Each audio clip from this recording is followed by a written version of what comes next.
What's up guys? I hope you are doing well. I am Veer. Welcome to Study Lover. 10 current affair के शानदार question आप लोगों के सामने आने वाले हैं।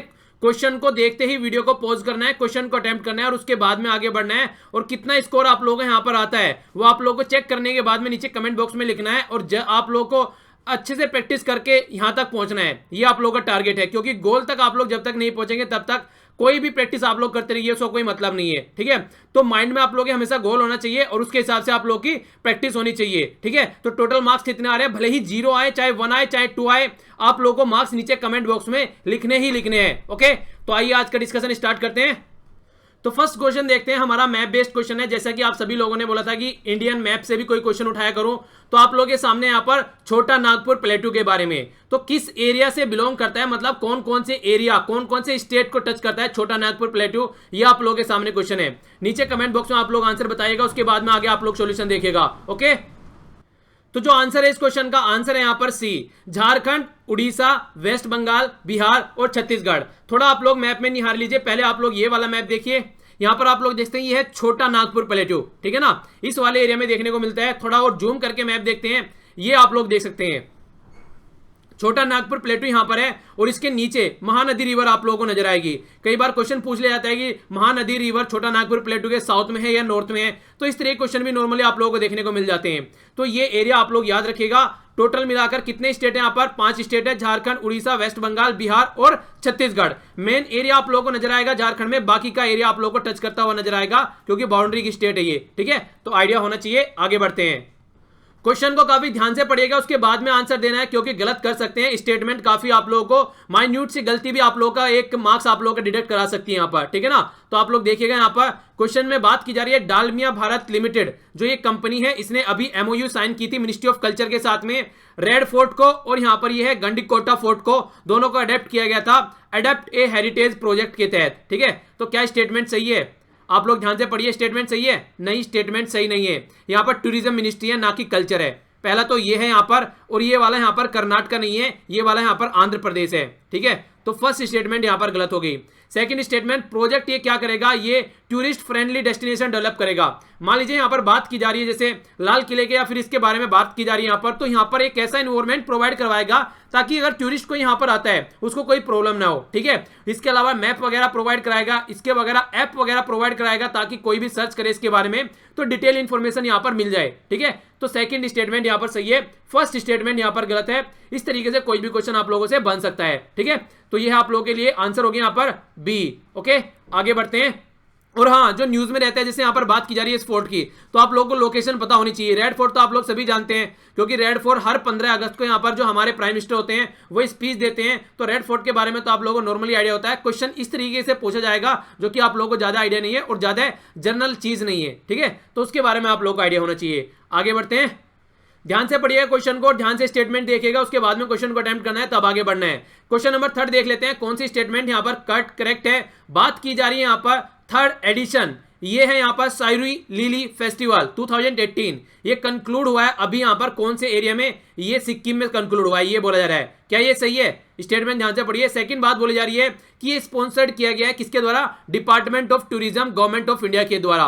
तो ये दोनों बातें यहां पर बोली जा रही है, तो कौन सी स्टेटमेंट सही है, तो आप लोग आंसर देख लीजिए। पहले यहां पर ये मणिपुर है, ना कि सिक्किम, और ये सेकंड एडिशन है, ना कि 3rd एडिशन। तो दोनों स्टेटमेंट में आप लोगों को जो पहला पॉइंट आप लोगों को देखने को मिलेगा, तो दोनों ही पॉइंट यहां पर गलत हो गए। ये आप लोगों के सामने है सेकंड एडिशन और यहां पर है मणिपुर, और ये यहां पर डिपार्टमेंट ऑफ टूरिज्म, ये स्टेट गवर्नमेंट का है, ना कि गवर्नमेंट ऑफ इंडिया का।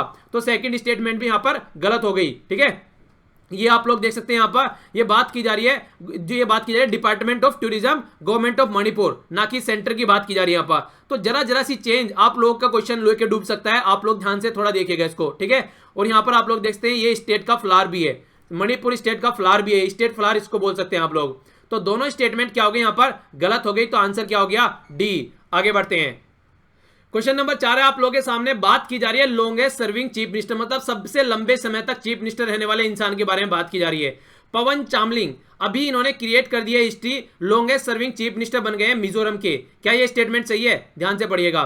सेकंड स्टेटमेंट यहाँ पर बोली जा रही है, ये बोली जा रही है कि इन्होंने सप्रेस किसको किया है, तो ये आसाम के थे यहाँ पर ज्योति बासु, तो इनको सप्रेस किया है। तो क्या क्या स्टेटमेंट में क्या क्या गलती है वो आप लोगों को देखनी है यहाँ पर दोनों में। तो फर्स्ट स्टेटमेंट में यहाँ पे मिजोरम नहीं है, यहाँ पर सिक्किम है, पवन चामलिंग सिक्किम से कनेक्ट है, ठीक है ना, तो ये पहली स्टेटमेंट गलत हो गई। सेकंड स्टेटमेंट में यहाँ पर आसाम नहीं है, वेस्ट बंगाल है, ठीक है, तो ये आप लोग याद रख सकते हैं। और इसके अलावा ये काफी अच्छे शायर भी है, मतलब पोएट भी है, काफी अच्छी पोएट्री भी करते हैं, तो काफी शानदार और सुलझे हुए इंसान आप उनको बोल सकते हैं। तो स्टेटमेंट कौन सी सही होगी यहाँ पर, ये हो गया डी आंसर आप लोगों का सही है, क्योंकि दोनों स्टेटमेंट गलत है। ओके, आगे बढ़ते हैं। नेक्स्ट क्वेश्चन काफी इंपॉर्टेंट बन जाता है, क्योंकि अगर किसी भी वर्ल्ड एजेंसी के साथ में हमारा कोई भी यहाँ पर लोन एग्रीमेंट होता है तो वो इंपॉर्टेंट हो जाता है, ठीक है। बात की जा रही है गवर्नमेंट ऑफ इंडिया ने रिसेंटली यहाँ पर एक लीगल एग्रीमेंट साइन किया है इंटरनेशनल ऑर्गेनाइजेशन के साथ में बायोटेक फील्ड से रिलेटेड, ठीक है ना, मेडिसिन वगैरह हो गया या जो भी इक्विपमेंट होते हैं आज की डेट में आप लोगों को देखने को मिलेगा जो हेल्थ को सुधारने का काम करते हैं उससे रिलेटेड। तो कौन सा यहाँ पर इंस्टीट्यूशन है जिसके साथ में एग्रीमेंट हुआ है, तो आंसर है यहाँ पर वर्ल्ड बैंक। और वर्ल्ड बैंक यहाँ पर 50% जो है यहाँ पर फंड पे करने वाला है जो टोटल प्रोजेक्ट का है। तो इस तरीके से आप लोगों से क्वेश्चन भी बन सकता है, डायरेक्ट स्टेटमेंट देकर क्वेश्चन पूछ सकता है या स्टेटमेंट बेस भी आप लोगों से क्वेश्चन पूछ सकते हैं।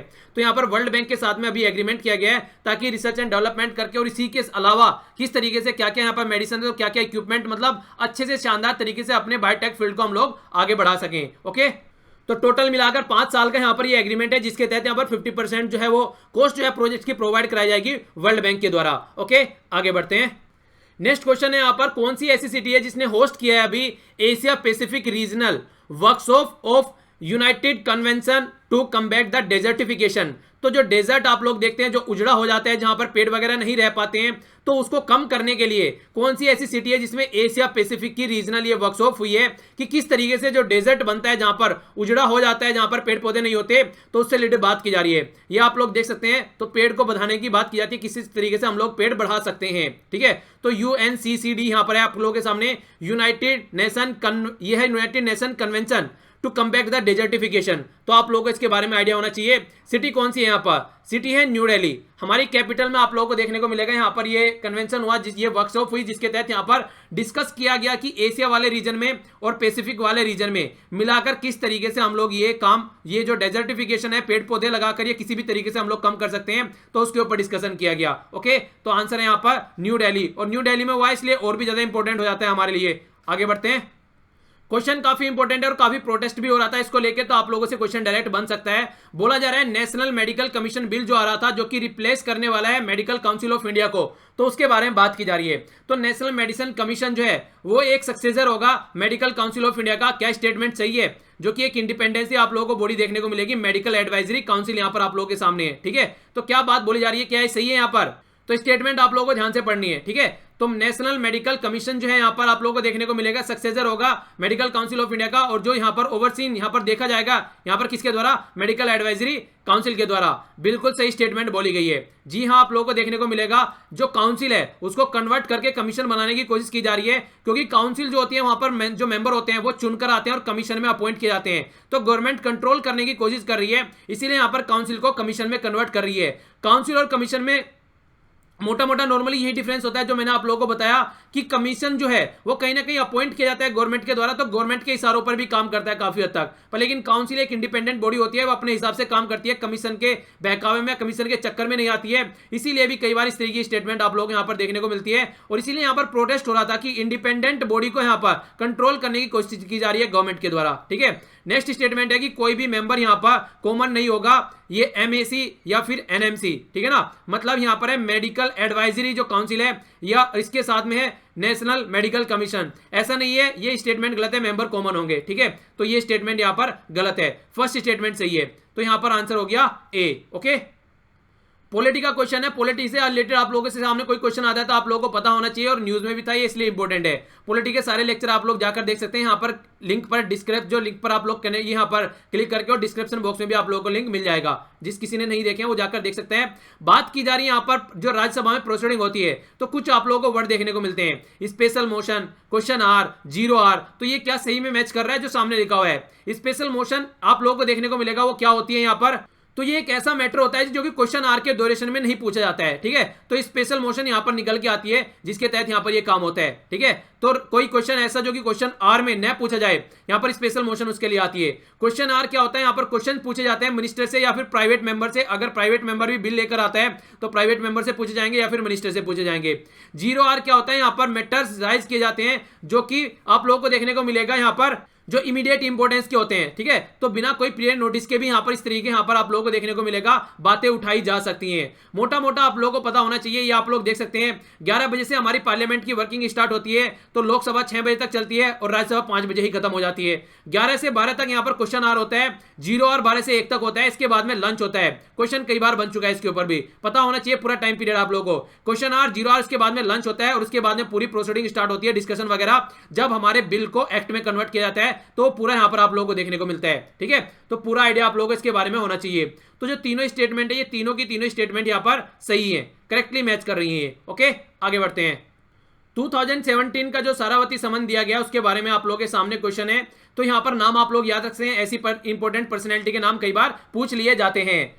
तो नाम आप लोगों के सामने, नाम आप लोगों को चूज करना है। ये है यहाँ पर सेकंड ऑप्शन, ये है यहाँ पर सितांशु यशस चंद्रा। तो इनका नाम आप लोगों को याद रखना है, इंपॉर्टेंट पर्सनैलिटी है और एक पोएट है जो कि गुजरात से बिलोंग करते हैं। तो इनको यहाँ पर अवार्ड दिया जा रहा है और जो इनका कलेक्शन है जिसके नाम पर इनको अवार्ड दिया जा रहा है वो है विखर, ठीक है ना, VIKHAR। ओके, सॉरी VI नहीं, VAKHAR, विखर। जो इनका कलेक्शन है उसके इनको लिए यहाँ पर, इसके लिए यहाँ पर इनको अवार्ड दिया जा रहा है। तो ये भी नाम आप लोग याद रखते हैं इनके नाम के साथ साथ में, ठीक है। आगे बढ़ते हैं। नेक्स्ट बात की जा रही है भीम कोरेगांव बैटल के बारे में, जो कि काफी न्यूज में थी। यहाँ पर महाराष्ट्र में आप लोगों को इसके बारे में जानने को मिलेगा। भीम कोरेगांव बैटल यहाँ पर क्या थी, जो हमारी सोसाइटी में SC ST या फिर आप लोग दलित कम्युनिटी हमारी बोल सकते हैं, क्या हो रहा था यहाँ पर, ये उस टाइम पर अंग्रेजों के साथ में मिलकर, और जो महाराष्ट्र में जो उस टाइम पर राजा रजवाड़े हुआ करते थे उनके साथ में लड़ रहे थे, तो ये अंग्रेजों के साथ में मिलकर जीत गए थे। ये था थर्ड एंग्लो मराठा वार, जिसमें जीत गए थे ये। तो ये इसको सेलिब्रेट कर रहे थे। तो जो इस एरिया में यहाँ पर प्रॉब्लम हो गई काफी, ये बोला गया कि देखिए आप लोग क्यों सेलिब्रेट कर रहे हैं, वो अंग्रेजों की लड़ाई थी, वो हमारी लड़ाई नहीं थी। तो इन्होंने बोला हम लोग जीते थे और हम लोगों को सप्रेस किया जा रहा था, तो हम लोग सेलिब्रेट करेंगे। तो उसी के ऊपर कई सारे बवाल वहां पर हो गए और काफी न्यूज में भी था ये, ठीक है। तो इसके बारे में आप लोगों को आइडिया होना चाहिए कि एक्चुअल में क्या था और किस टाइम पर था। क्वेश्चन आप लोगों से बन सकता है डायरेक्ट। थर्ड एंग्लो मराठा वार की बात की जा रही है, ठीक है, जिसके तहत ये भीम कोरेगांव बैटल आप लोगों के सामने निकल कर आती है। ओके, तो इसके बारे में आप लोगों को आइडिया होना चाहिए। तो ये था टोटल आज का हमारा डिस्कशन। नीचे कमेंट बॉक्स में बताइएगा आप लोगों को कितने मार्क्स यहाँ पर मिले हैं, ठीक है। और आप देखिए प्रैक्टिस करते रहिए, बिल्कुल भी घबराना नहीं है, बिल्कुल भी डरना नहीं है। अगर आप लोग लगे रहेंगे, भले ही आप लोग कछुए की चाल पर चलते रहे, पर लेकिन रुकना नहीं है। आप लोगों ने सुना होगा रुका हुआ तो पानी भी सड़ जाता है, तो रुकना नहीं है, प्रैक्टिस डेली करनी है, भले ही मार्क्स ना आए। आप लोगों को क्या मिलेगा, अगर मार्क्स नहीं आ रहे हैं तो ये तो आप लोग क्या करेंगे, आप लोग तो बहुत कुछ सीखने को मिल रहा है इसका मतलब, ठीक है ना। एक तो वो हो गया बंदा सारे क्वेश्चन अटेम्प्ट करके ले जा रहा है, सारे सही हैं, एक तो वो इंसान हो गया। एक हो गया कि कम अटेम्प्ट कर रहा है, मार्क्स ही नहीं आ रहे हैं, तो उसके लिए तो बहुत कुछ सीखने के लिए यहाँ पर है, ठीक है। तो आप लोग किसी भी तरीके से हिम्मत नहीं हारना है, बस आप लोगों को प्रैक्टिस करते रहना है और साथ ही साथ आप लोगों को रिवीजन करते रहना है, क्योंकि रिवीजन एक इतना बड़ा पार्ट है हमारी जो स्टडी है, उसका बहुत बड़ा पार्ट रिवीजन रहता है। अगर रिवीजन आप लोग करके चलते रहेंगे तो आप लोगों को कोई भी प्रॉब्लम नहीं होगी, आगे आसानी से आप लोग चीजों को टैकल करके ले जाएंगे। आज के लिए इतना ही। Thanks a lot for listening. जय हिंद।